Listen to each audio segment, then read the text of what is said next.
welcome to No Question About That. I'm Ed, today with Wayne, and we're discussing Manchester United, Amadadona, the little man who saved United. For 80 minutes, it was absolute dross. And then along comes Amad to score his first senior hat-trick. Ruben Amorim, in the press conference before the game, was very, very clear. I mean, he was after the Arsenal game as well. He was very clear that he wanted to see the same level of performance in a game where we're expected to win as in games where we're not expected to win at all. So away Liverpool and away Arsenal, two very different performances, but two very sort of spirited ones with a lot of, to be reductive, heart and passion, but also tactical nous and energy, and they ran like mad dogs and all of that. And we got none of that last night at all. And it's pretty dispiriting in a way. So what were you were there, what was your feeling, reaction during the game? So I think the atmosphere it felt a bit weird for the first time. Not in any way like turning towards the manager or something, but I think there's like an early apathy against this kind of performance. Well, I will say, I thought the selection I thought was spot on in terms of that's the one that I would have picked. We've talked at length on this podcast about the options in that system at home and how the 5-man defence has not helped. Now, yesterday it did still drop to a 5 sometimes when Southampton weren't in possession of the ball. So that's an issue that's probably systemic and needs something addressing. I will say some points it did move into a 4 as well with Mazraoui pushing higher or Amad pushing higher. Usually when I was looking at it, when he was dropping into the 4, it was Amad dropping further back. So maybe it's just the way they moved across the pitch. Now, one of the bigger issues now, what I feel like I've identified or acknowledged from the way that we play against the smaller teams at home, is that, and it's so obvious, and it goes back to, it's a generational issue really, that the teams who sit back, wait for United's ingenuity to try and get behind them. The qualities that we see from United are that they're a good counter-attacking side. And I don't think that's ever changed, really, in the time that we've supported United, or even in this post-Ferguson era. I feel like all our big game performances have come with clinical counter-attacking. And that's certainly been true recently as well. Southampton were not good.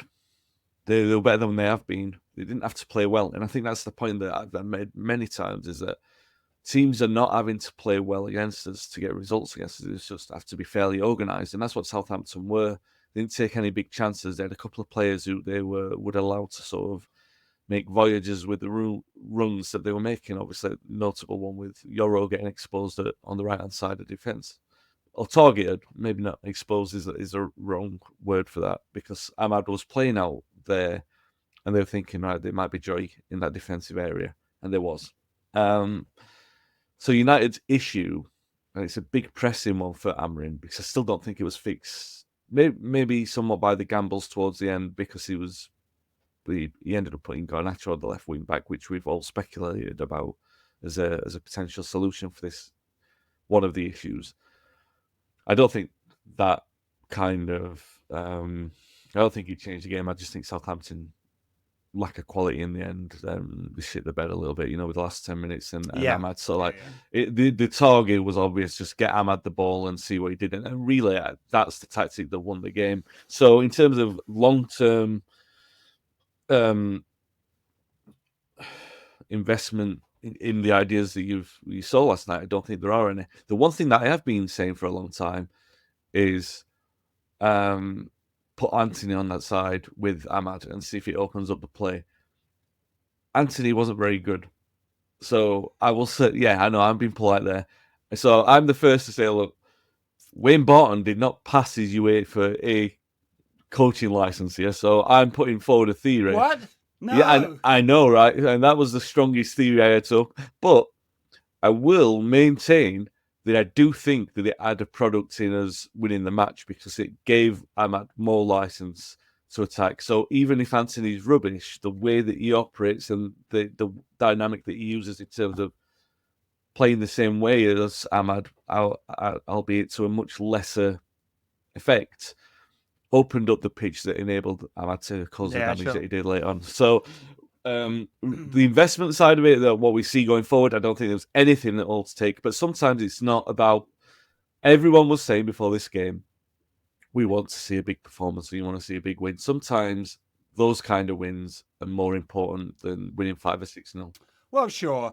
So Ruben Amorim said beforehand he'd learn more from this game than Liverpool and Arsenal. I thought it was a bit of a throwaway line, really, because what lessons is he going to take? I mean, the internet will tell you it's about passion and heart and running, and certainly it's a physical game, so there's some of that. And I thought quite a lot of them looked very tired last night, especially Manuel Ugarte in midfield, which wasn't a surprise to me, given how intense the Arsenal game was. So there's that. So what lesson does he take? We need fewer games, less training. He said they've got to be fitter. Fine. Every manager has ever joined United has said, hey, they're not fit enough. So I'm not sure I put much store by that. So what lessons? I'm a little bit unclear. It was very flat. The atmosphere felt flat. The team felt flat. You can put some of that down to tiredness. He'll have a think about who's right in what positions, I think. Certainly Rasmus Højlund is not having a good time, and it didn't stick with him when United tried to play up to him. Not at all, no. Not at all. And some of that's the team. I just don't think it serves him well to use him as that out. And maybe with Victor Gyökeres at Sporting, he was an out. He's physical. What I think Rasmus is very good at is running into the channels, doesn't do it enough, and that's where the ball needs to go. It changed completely when Xerxes came on, and he can do that. He just can't score goals. He gets nowhere near the goal. So there's that. Sorry. No. It's all right. I just I don't want to run down a rabbit hole on individual players. I felt the team was tired, and the system didn't quite work for them, and so there's that bit of it. And to round out my thought, and I'll let you speak, I don't know Amorim will learn an awful lot from that, honestly. Southampton were better than I thought they would be. They did not sit just in the low block. I mean, they were adventurous when they broke. They broke with lots of players. And it's not like they had super high possession or anything like that, but they were ambitious when they broke.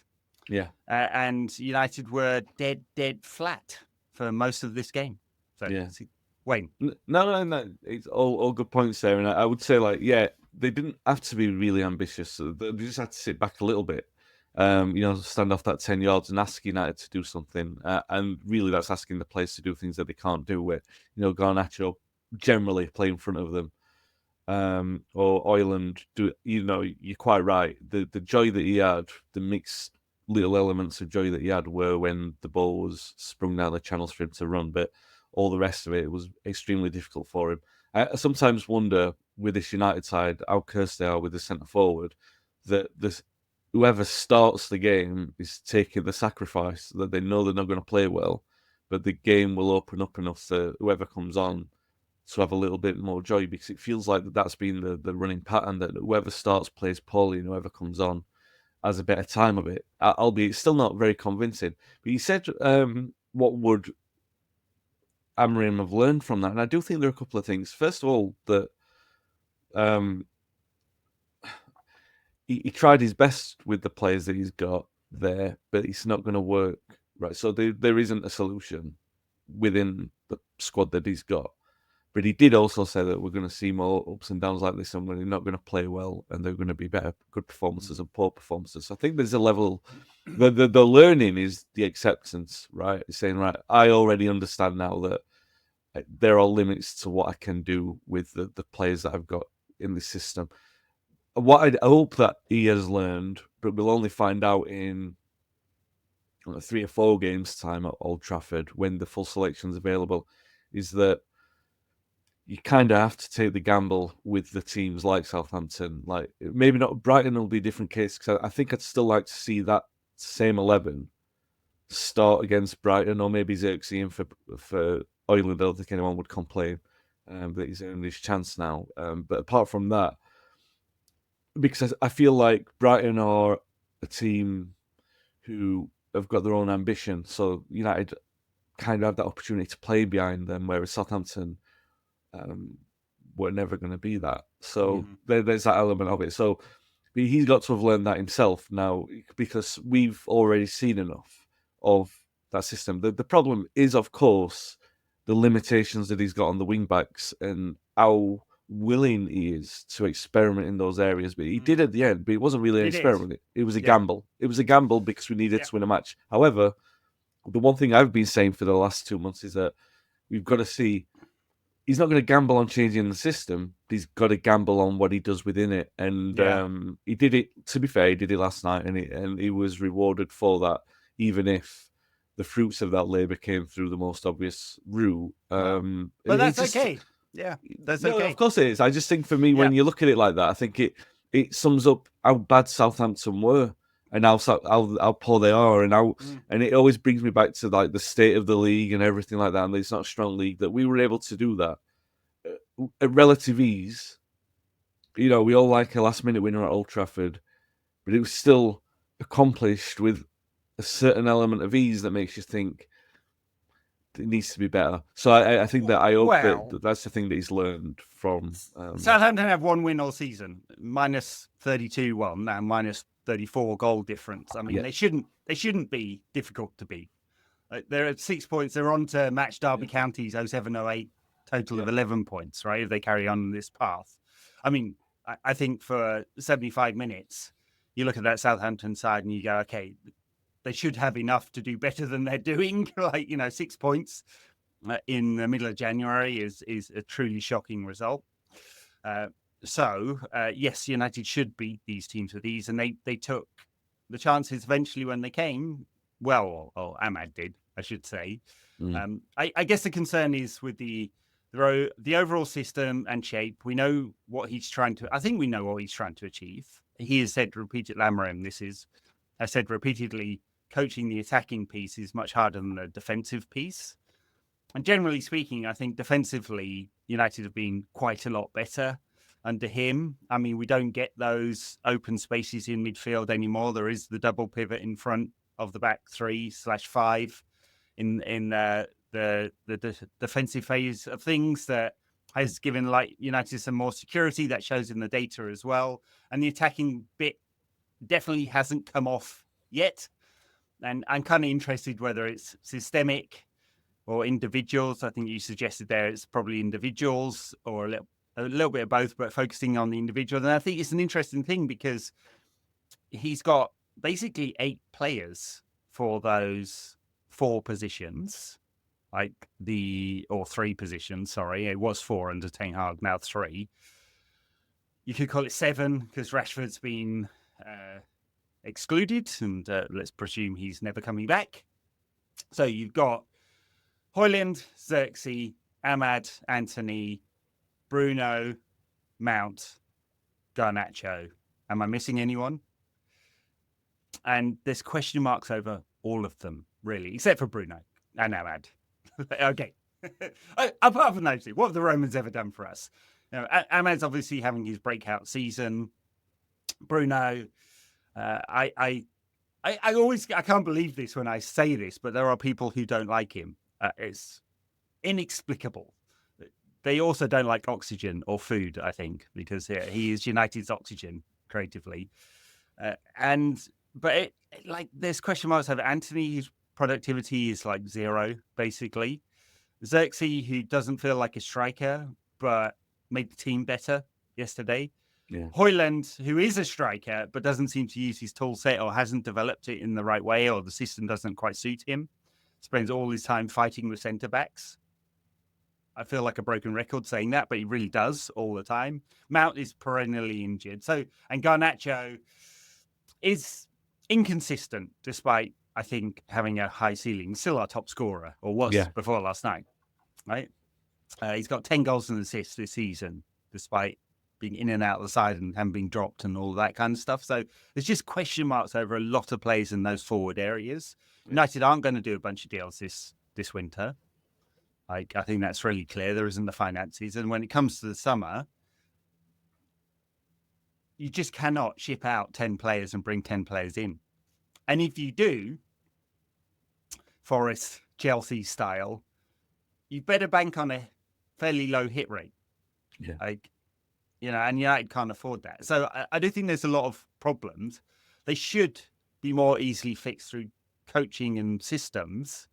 But if we're saying these players can never do it in this system, then we've got a real problem. Maybe the league table isn't lying. Yeah, but then you've also I agree with what you're saying. It does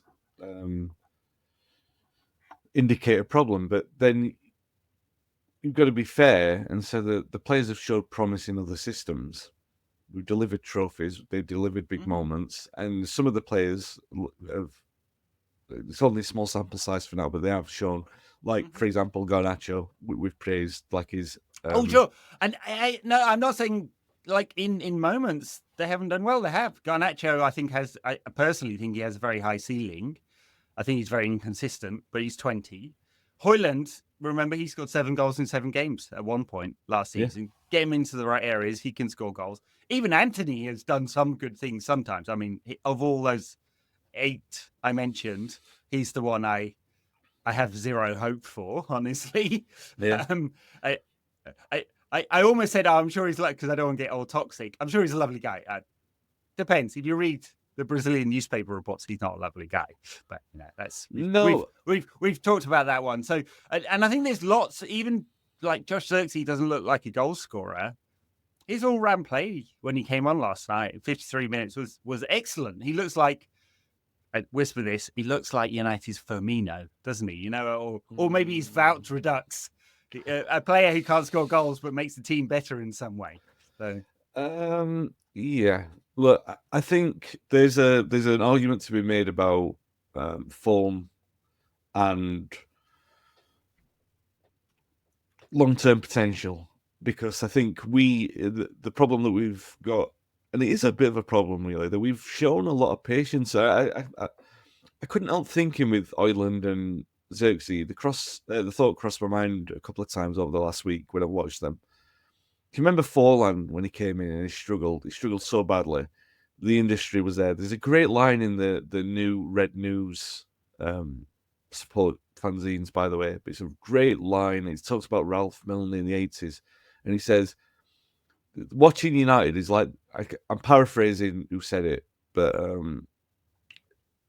it might have been Barney's editorial. It might have been one of the columns in there. But it's a great phrase that sums up where United are. Is that it is like watching United in the 80s, but there we had lesser talented players putting in greater effort, and it's switched around that to now possibly more talented players putting in less effort. And I couldn't help thinking when you look at Forlan's sort of beleaguered form in his first sort of year in the United attack, where he struggled badly to score. It took him 9 months to get off on the score sheet, and even then it was like a penalty against Maccabi Haifa or something like that. And then he went on a little run and became a bit of a cult hero.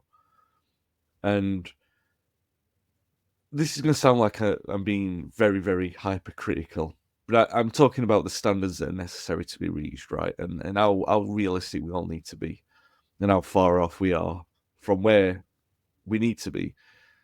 You wouldn't, at this moment, put any good money on Højlund or Zirkzee establishing themselves in a cult hero status in the same way that Forlan did.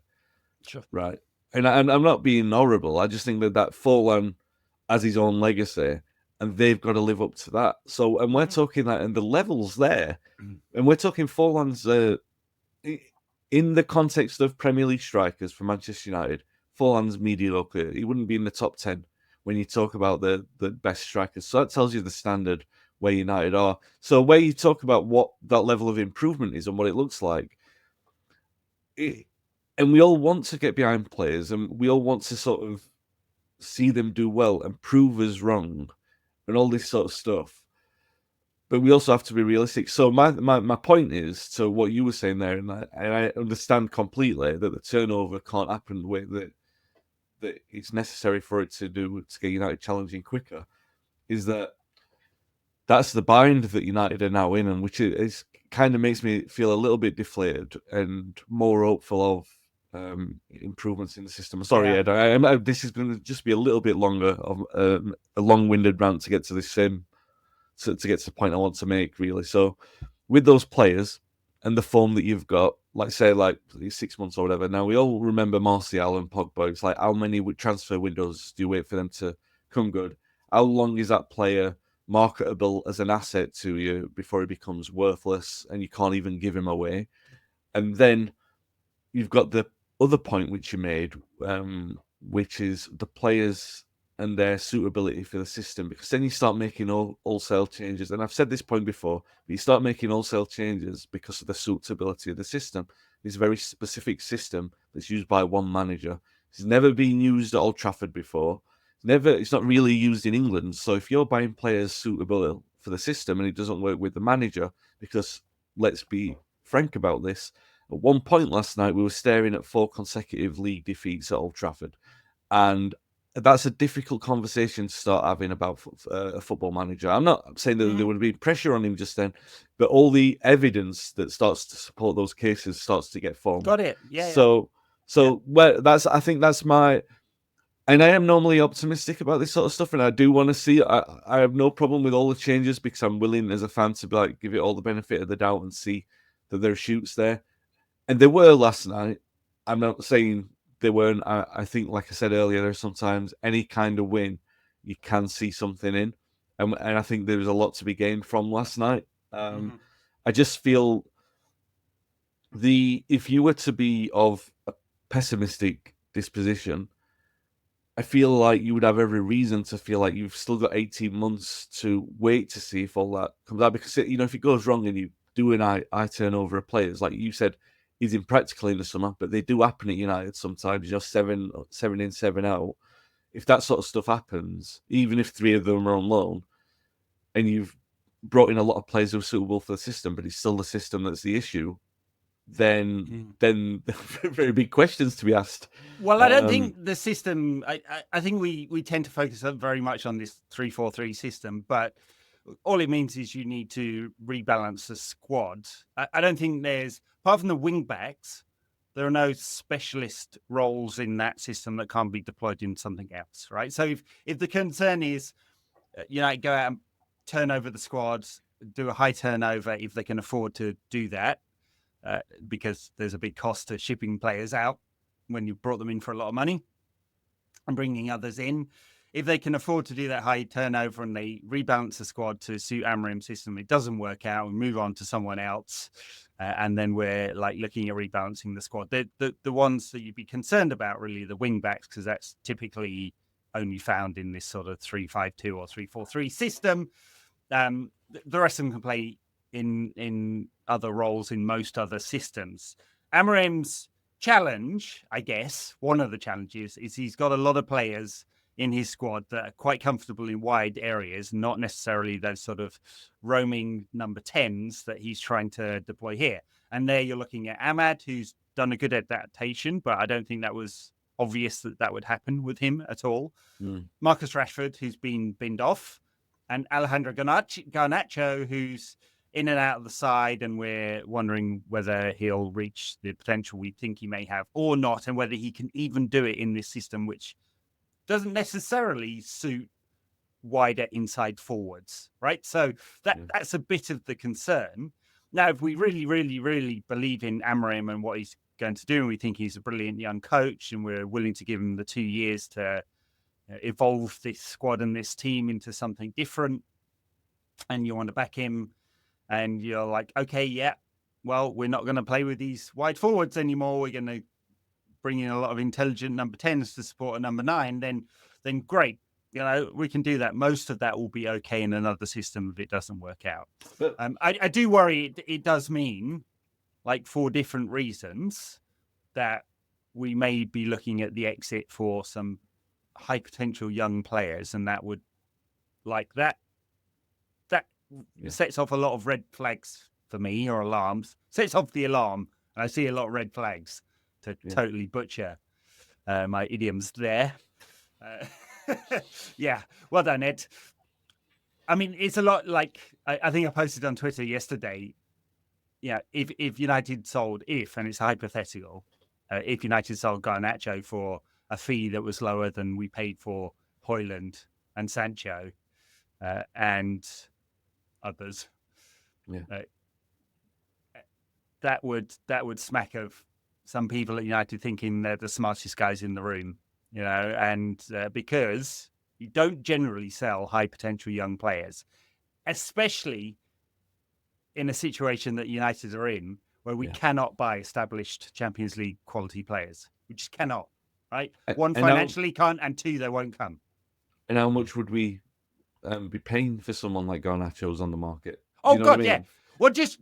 I mean, he's desperately unlucky at the moment. He's got 10 goals and assists, as I said, but he should be a lot more. And he's Josh Zirkzee stole a goal off him by tapping it in on the line when he didn't need to. Anthony missed from a yard out last night. That would have been an assist. He didn't get the assist against Liverpool because it flicked off a defender, and so therefore, really didn't get the assist for that. No beds. Yeah, doesn't count. Doesn't count. So he should have even more to replicate that in half a season. To replicate, let's say he's going to get 25 goals and assists this season. Let's just say you roll it forward.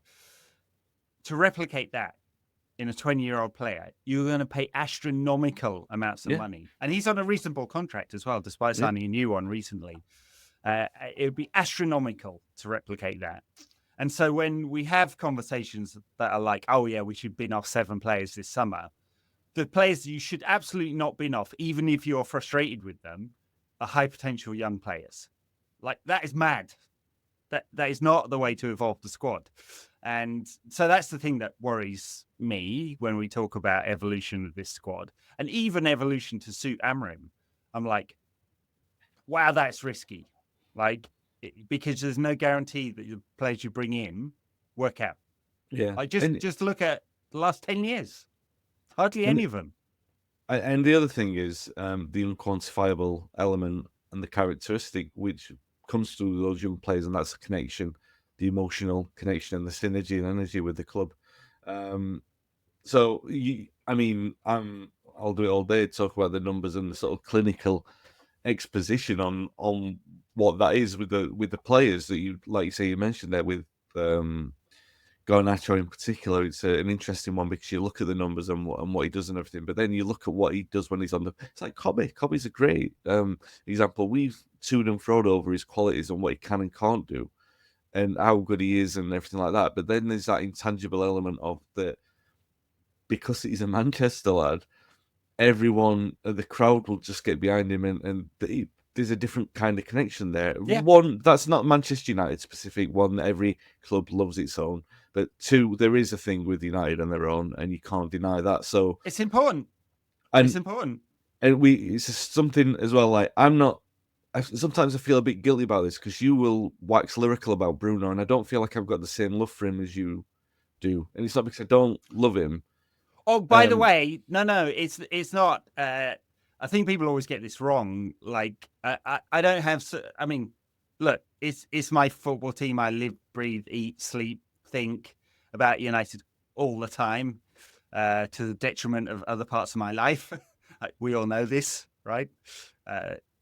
It's not that I have some deep emotional, irrational connection to him. He'll create well over 200 chances a season. No. So flip this the other way then. Maybe it's my irrational frustration with because I love risk-taking players, and sometimes I do get a little bit frustrated with him. But I think that Would you get frustrated with Kevin De Bruyne?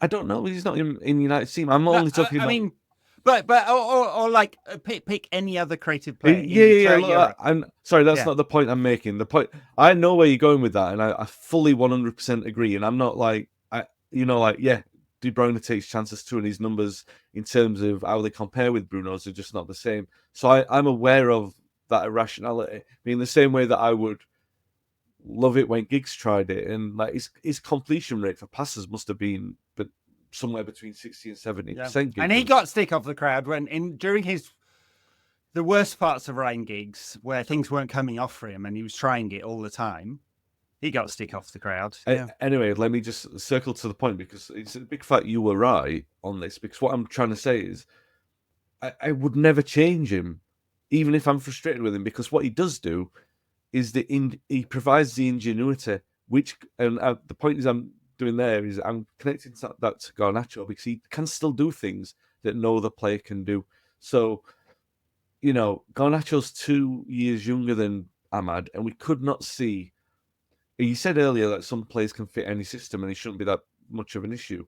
But I think, no, Garnacho tailing off and Amad shooting the way that he has done into this exponential growth, I think that isn't a relation to that system. So my point is that it doesn't seem obvious now with Garnacho, but there could be a solution within 6 to 18 months where he absolutely explodes within that system, because there's something that happens within his skill set that goes, all right, this is what I can do and this is how I can do it. Because now you look at Amorim adapts as well. Yeah, right? Of course, yeah. If he goes like, all right, we'll move the 10 to do this, and we'll get the wing back to play in this kind of role, like inverted wing backs that we saw under Ten Hag and everything like that. But you see now, like Amad, the point is, and it's only again small sample size, but Amad, if he plays, let's say the last month or so, if that form is replicated through the year, he's a top 10 player in the world, and that's not even an exaggeration. He's that good. But it is down to Amad, but it is 50% down to the system as well, and we weren't seeing that before. I know you've said on Twitter about how he wasn't, how could Ten Hag overlook him, but the point is that sometimes when he played under Ten Hag, he did look lost. You can say that's down to the manager, but it all comes back to this thing about players and systems and managers, and this is why I'm with you. The point is, like you're saying, I am agreeing with you about Garnacho, and what you stand to lose is something far greater than something that you stand to gain from that. It is very trite of me to make that point. I mean, it's a Twitter thing, isn't it? Like, send Ten Hag to the gulag for ignoring him. So it's put him on the bench 19 times in a row last season, right? Where Anthony was doing absolutely nothing in the team. So the frustration is not that I could see that Amad would suddenly become this player. He's got is 8 goals and 10 assists this season or something like that. I mean, it's really good numbers, right? It's not that I could obviously see that, because he did pretty well at Sunderland in the Championship. Did absolutely nothing at Rangers in the Scottish Premier League. It's not like I'm going, I knew all along he was going to become this player. No one did, even if you liked him at youth level.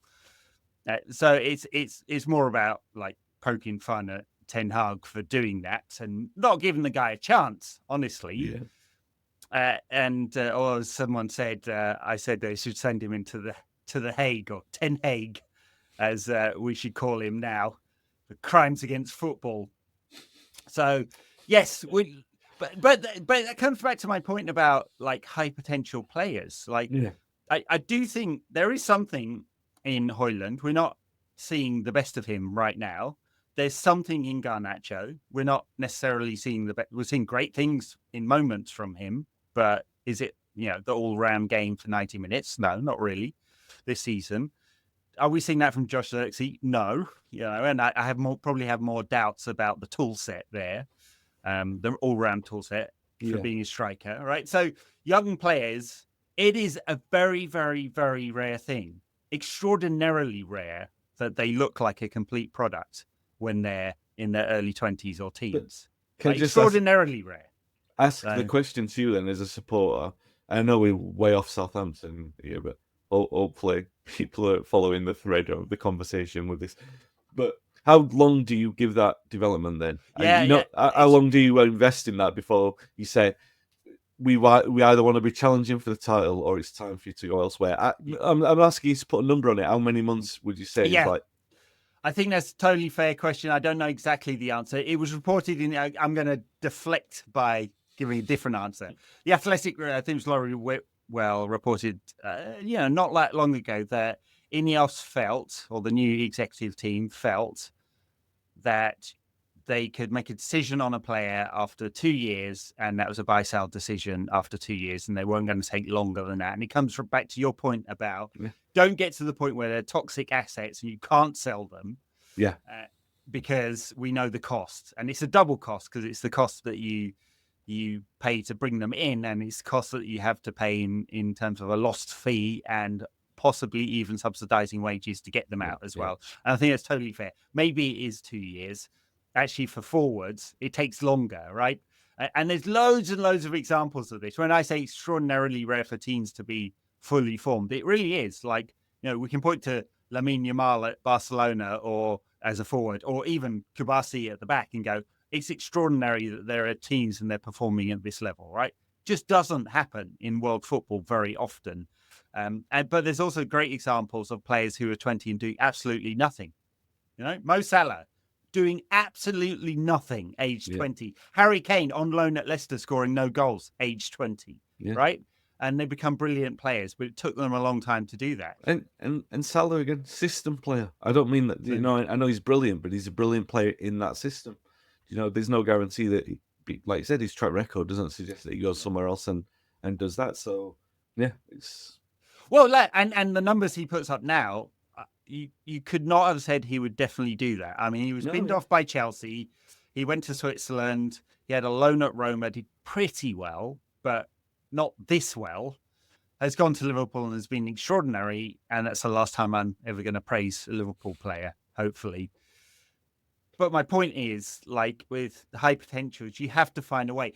I do think it's very difficult because we're in this bind where it's very hard for United to get established Champions League quality players without overpaying for them. And we cannot do that anymore. Simply don't have the money because we are overpaid for those players before to attempt them to come to us, and it's come around to bite us. And the obvious one's Casemiro, and I don't want to shit on him for the sake of shitting on him, but he's a £25 million a year PSR cost to United for very little benefit at the moment. And it's that kind of risk that United have taken that has not paid off. So if you're going to go from 12th as we are now to back into the Champions League, that bridge is probably going to come through younger players who are inconsistent. You'd ideally want to drop them into an established high-quality side.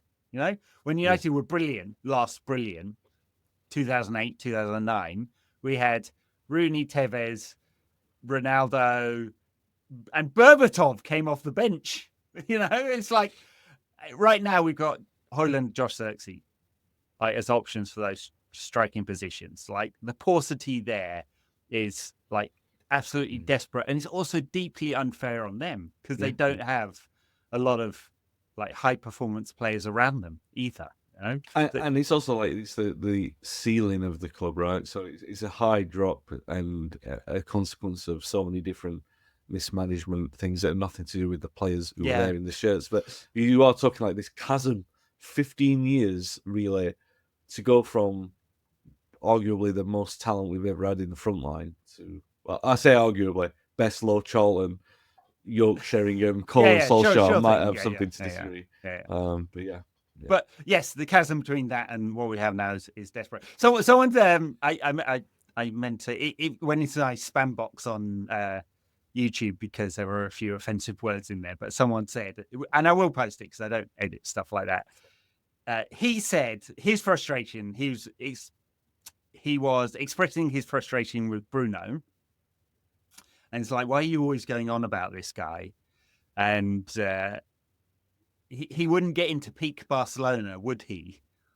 Maybe he would, maybe he wouldn't. That's not the fucking point. We're so far off that. So unbelievably far off that. So the argument is, well, he wouldn't get into the peak Barcelona side, so bin this player off now. I mean, my God, we're so short of high performance players in this squad. That will help younger players develop, right? And unfortunately, that is the pathway we have to find right now. The question isn't that. The question is, does he get into a Manchester United side that wins the league within 5 years? And I think that, he does, because he's one of the, like you said, the numbers are there. The talent is there. The leadership. It might not be in 5 years' time, mind you. So no, but I mean, like within that 5 year, is he worth that investment? Is he a player that you've been off the form? No, like it's sure. And I'm also trying to make another point. You need a few high performing, established, experienced players to drop these younger players in to make that leap from where we are today to next year qualifying for the Champions League, because it absolutely has to happen. Just absolutely has to happen. Otherwise, you're getting into a really difficult position where you actually have to sell off the higher earners and just only go for either mediocre players or younger players. You're in a spiral that trapped Arsenal and Liverpool for 20 years, each of them. Yeah. Right. So, dearie me. We've talked for 42 minutes here, and we haven't even really praised Amad much. He got a fucking hat trick last night. We've been moaning most of the time. So, because I think I posted on Twitter, it was an unmitigated disaster until Amad mitigated it, and he most definitely I like that. did mitigate that disaster. The first one was a little bit lucky in that he cuts inside, shoots to the left foot, bounces back to him, and he finishes his roll with the right. I mean, he's done some brilliant stuff in there, so like I don't want to over egg the luck. And then 2 other fine goals to follow it as well. Well, one. The from Eriksen's pass was great. I mean, oh the last my one. God. Oh my God, Eriksen. I know he hasn't got the legs anymore. But fuck me, there's so few players in world football that can pull off that pass. From first glance, I thought, and this is going to sound really terrible, because I love Eriksen, so I don't mean this, Christian, if you're listening. I wished it was Collier. I thought it was Collier who did it. And I thought, because of, like, obviously, it's something to get invested in. Yeah, he did. It was a fantastic. Hey, I forgot to praise him the other night. When he came on against Arsenal, I thought he was brilliant. He did such a good job. And, it's not been... Travis Binion, under 21's coach, said if we'd had 2.5 years with him, we could have made him really, really top player. 2.5 uninterrupted years. So he's had a few injuries, and I think that set him back a little bit. There's a lot of... He's very... Physically, he looks brilliant, doesn't he? He's very quick. He's very, very mobile. He runs all the time. His effort levels, you could not doubt at all. My doubts with him were on the technical side, not the defensive technical side, because I think he does a lot of good things there, but the passing side. In that interview, Travis, which was done earlier this season, said he's been improving that too. And I think that's fair to say. On the ball, he's looked a little sharper as well. He's an option, right? He's come on twice now ahead of Casemiro. So, he's an option.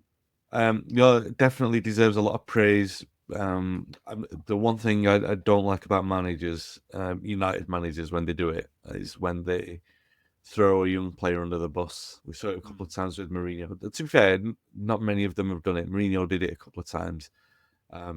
Throwing under the bus can take its various guises. The Mourinho one I never liked was when he put McTominay at centre back. That's a cry for help against West Ham. And then turning his back to the crowd when facing the crowd. Sorry, when Rashford had a miss in a game. So there are 2 things there. And I wasn't ever a big fan of Ten Hag putting Collier on when we were getting absolutely. It's Liverpool. I didn't like that. I felt it was very unfair, very difficult for him. So to have things like that can destroy players. And he came back and he was fantastic against Arsenal. He really was. And he was good again last night. And that's why I kind of really wanted that to be the assist for him. However, the Eriksen assist was Scholes versus Milan-esque. The clip over the top. Quite not as perfect and glossy as that, but everyone who can remember that will know what I'm talking about. Finish was magnificent, little stab there. And then when you watch the team time waste, as is their want, I will not disagree with their right to do the things that frustrate me watching as a football fan. But it's beautiful to see a defender then take a heavy touch and Amad come in and nick and then kick it out. I don't know what it is. I have like this fascination with nets, right? Like the shape of the nets. Like every time an FA Cup final goes around, I'll always tweet around about the old Wembley nets, with the green poles. How like we should bring them back, or like are we the old Stretford End nets? I used to like them when they hung back. And I liked the aesthetics of him kicking it, hitting the pole, and it rolling around the entire net like it was like a big crazy finale. It's a whole thread we could have on nets. I mean, my favourite are Mexico '86, where they were ridiculous. They would go back like 10 yards. The USA '94 ones that were like a cloud, they were very good. The old dell where the net was about 3 inches deep. Yeah, Sellers Park as well, like that. You couldn't even tell. You can't tell whether it was a goal sometimes. It bounced out off the advertising holdings behind the yeah, goal. well, like, I mean, that's hit the post. You can probably tell where Letizier's conspiracy theories came from because he probably disallowed a few. Porto, I remember we played Porto. Was it Porto? No, Deportivo, when Beckham scored from about 35 yards. Right. And the net was so far back that it flew in there. But the old ones, Real Madrid, used to be like that as well. I love the nets. It's a great conversation to have. Absolutely nerdy. Yeah, you've got to, like, but they don't now. They're all square. It's all square. The sort of same old sort of uniform nonsense, and it had a bit of character to it. You know, your favourite nets. The quality of the netting really matters as well, because you want that nice kind of smack, don't you, when the ball hits the net? You don't want a too soft net. There are some. I'm trying to think of a good example here, but it's not coming to me. But like where it doesn't really make the right kind of sound when it hits the back of the net. You want that smack. Yeah. There was like a satisfaction. Was it? I think when Sheffield Wednesday had the classic nets, like the not too long back. But I think I remember just dropping. They used to have straight nets at Wednesday. Yeah. Memories. Newcastle's black and white ones. I got robbed of a goal once. I was not a very good footballer. Like when I was younger, I mostly played in goal, and then in our school team, another kid came along who's better in goal than me, so I ended up playing it right back. That is painful, being ousted as a goalkeeper in the school team.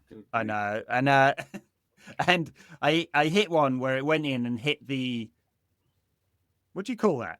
Stanchion. Yeah. It hit the inside of that and bounced straight back out, and it was clearly a goal, and it got ruled out, and they was like, hit a post. By the way, that does. My nephew sometimes watches the podcast that I'm on, and he's just got a goalkeeper for his school team. So if you're watching this, Freddie, and it sounds like I'm making fun of people who get picked for goalkeepers for the school team, I think it's a brilliant achievement. Just like Ed, you can grow up to be a big podcaster and talk to idiots like your Uncle Wayne. Yeah. There you go. Nets are great. So when Amad scored that and it went flying all around the net, it was great to see him. It was like, he'd not been. I did worry in the first half because I do think that playing at home, he has to play that right wing back, and I do feel somewhat vindicated, like I was saying, the Anthony thing. I don't think it worked in the way that I wanted it to work, because obviously you want us to win 6 or 7-0 or whatever, or it looked more flowing than what he did rather than the emergency it turned out to be. But I do think that it had an impact on the way that the game opened up, and I think that really you can't make. Definitely, Amorim cannot afford to do this. He needs to sort of fix all the leaky holes everywhere else. But as much as you don't want to build around one player, especially if you're Manchester United, you also have to maximise when he's in that run of form and help him as much as you can. And he's the ceiling that he's got in this system is so high that I think that playing Anthony there just suits until Shea Lacey is ready to emerge, because he's the natural player who plays in that area.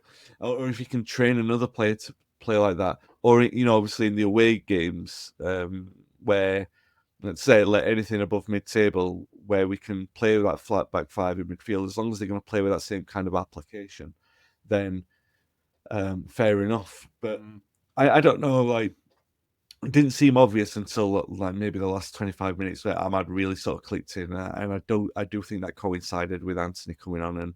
And sometimes when you've got it at the moment, like Amad has, you've just got that sense of timing and occasion. It was brilliant. All right, before we go, thoughts on Brighton at Old Trafford on Sunday. It's a 2:00 kickoff. Brighton, kind of mixed bag of a season. Which I guess is what one would expect, wouldn't one, of a club of Brighton's size and business model, where they sell off their best players and bring in younger players from the Paraguayan third division or whatever it is. They have this uncanny knack of doing that, but some inconsistent results under Herzler. Yeah. I don't think they've changed. They haven't radically changed it. I mean, there are some things he does different than De Zerbi. Yeah. He doesn't have the kind of box crashing midfielders or the third man run or the late run that De Zerbi has. They are extremely possession oriented, Brighton. Yeah. Almost doubled down on the baiting the press work out of the back. Yeah. But very different stylistically from, say, Southampton. Yeah. Very, very different. A game where they will, as you said, they will take some opportunities to move forward. They will try and retain possession. They will leave some space behind. Does that give an opportunity for United to hit them on this counter? They certainly will counter us, mind you, right? They've had a few problems up front scoring. I mean, João Pedro's been scoring. Evan Ferguson's had a lot of injury problems. Danny Welbeck's injured at the moment. So that's caused some challenges. But yeah, thoughts on Brighton? Yeah, I think I would take the gamble and put Mazraoui in the back. Diallo will be back right because it's only a one-game ban, so I'd put him on the left and have Amad on the right again. You're right. I mean, I've been long-time listeners and viewers to this podcast will know that Brighton have been pretty much my second team. Like I've championed them a lot and said how much I enjoyed watching them play. The new manager has been strange. There has been a deviation from the way they play. It's no longer as dynamic. I don't feel like it's the same kind of. That changes. It's obviously it's normal with the evolution of a football team that things will change. They're not as dynamic as they used to be. I'm not saying that they're not good to watch. They are good to watch. I felt like when you watched Brighton under the latter days of Potter, but mostly through De Zerbi, there was like a bombastic element to like everything they did. The only predictable thing about it was that everything was unpredictable. Like every player would take a chance, and I loved that. I love that in a smaller, so-called smaller club, especially the one that had built as somewhat conservatively as them, because they've been so sensible in the way that they constructed everything off the pitch. But the team seemed to take such gambles on it, and it was such a nice contrast. And you can't do anything but will that to continue to do well. And I know that it's not exactly people saying, Paul Brighton, because in terms of expenditure, like you said, you know what I mean? They're very resource heavy in the way that they invested a network to bring all those players to the club. So, and it's been effective and it's worked and it's been a joy to watch. It has changed a little bit this season. When we went down there and they were still figuring it out, we were very unlucky. I mean, I'm not going to say Ten Hag was an unlucky manager this season, but there were moments, and that was one game where, there was a goal on the line, which was, disallowed for offside, which was symbolic of everything that was happening to us. And then we go and have that catastrophic end as we tended to do under Ten Hag. So it was too early to sort of know how we were, it wasn't necessarily defeat to the system. It was just United imploding as we tended to do it around that time. This time around, we do have a stronger sample size of what they do now, and it is a little bit less dynamic than it has been. I don't think that helps us a lot because it's just a good footballing outfit. And I remember going back to the Mourinho days when they were first promoted, they played better than us at Old Trafford. There's only been a couple of games where they've not been the better team at Old Trafford. And I struggle to pick them out. I'd have to look through the results and say, nah, that's maybe one. I even remember, we played a game, we ended up probably winning 2-0, which is as convincing as it's been against Brighton at Old Trafford anyway, when Ronaldo scored, and they played really well. And we needed Ronaldo to, it was a good goal what he scored. It was kind of like we needed that because they were getting on top. So the point is that they always play well and they always play without fear. And I think they embrace that occasion of coming to Old Trafford. And the players have outlasted the manager there. There's enough players there who are used to winning at Old Trafford. So where I've gone on record a couple of times recently and said that this is the big test for me. I know that the players have been saying it anyway, but I was saying it like in sort of forecast away from before Liverpool and Arsenal, saying like I expected the players to raise the games for that. Well, for Arsenal, not so much Liverpool. I was fearful of the 10-0 that everyone else was predicting. But I was looking to the Brighton game and thinking, if you want to see progress in 2 or 3 months, then I think it's fair to say that we will be a better outfit against Brighton. Now, I don't necessarily believe that now because of what I've seen. I don't expect us to play better than Brighton at the weekend. I don't expect us to play. I expect them to be more open. I expect them to play better football than us.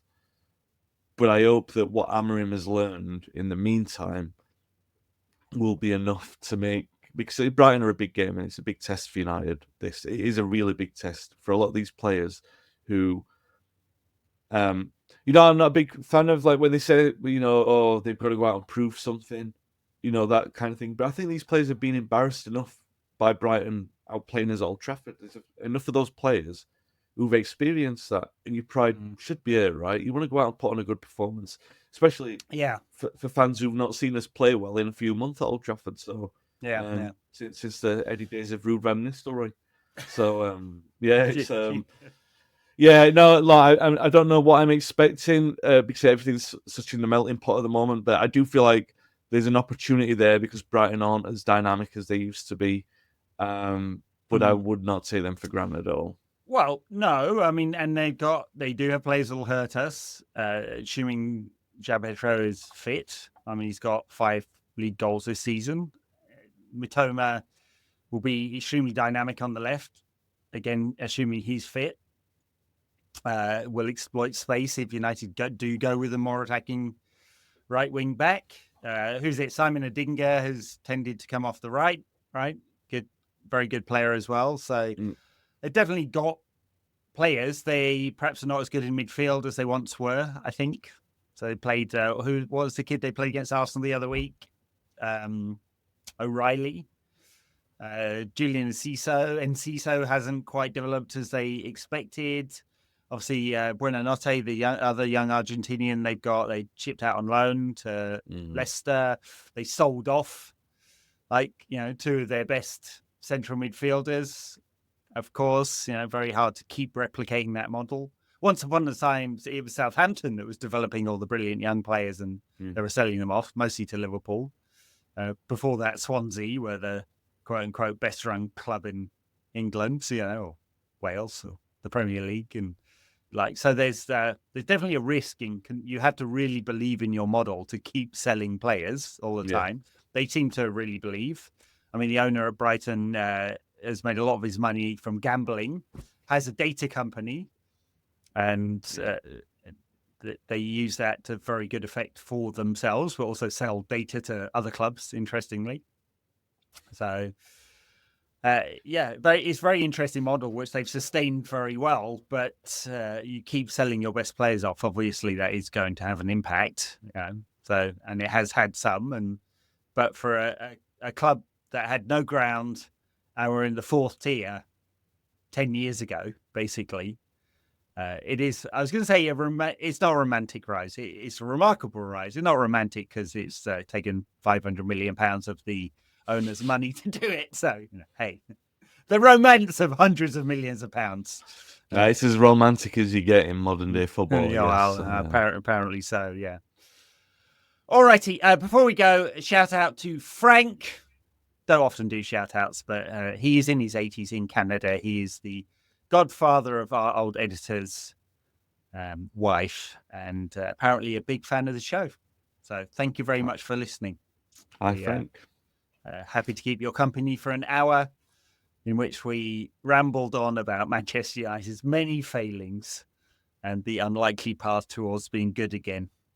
So let's hope that starts with a victory over Brighton on Sunday. Thank you, Wayne. Thank you, everyone. Bye now.